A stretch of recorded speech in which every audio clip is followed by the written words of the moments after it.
Sabi ng supporters ng mga magkabilang panig, sila daw ang malakas, sila daw ang marami, sila daw ang mayorya, puro kudaan. Ito, tingnan nga natin ang mga datos.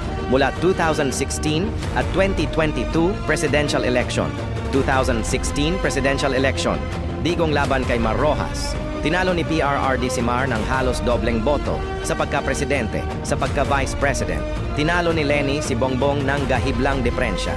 Sa taong 2022 presidential election naman, tinalo na ni Bongbong si Leni. At sa pagka-vice president naman, tinalo ni VP Sara si Kiko Pangilinan ng halos tripleng bilang. Ngayon base sa nakikita niyong mga datos, sino ba ang malakas at sino ba ang mayorya? Nagyun focus tayo sa Duterte Marcos data. Wala namang bilang yung dilawan at pinklawan na. Para lang yung puwet ng manok, maingay lang. Wala namang mga bitaw. Si Bongbong na tinalo ni Leni noon, biglang lumakas noong nakipagtandem sa mga Duterte na kahit minsan hindi pa natatalo sa halalan. Yang mga datos na yan ang dahilan kung bakit palagi niyong naririnig na ang mga Marcos at Dilawan ay kailangan na daw magsanib. At nakikita niyo naman ito sa ngayon. Dahil hanggang may Duterte, mahihirapan talaga silang manalo.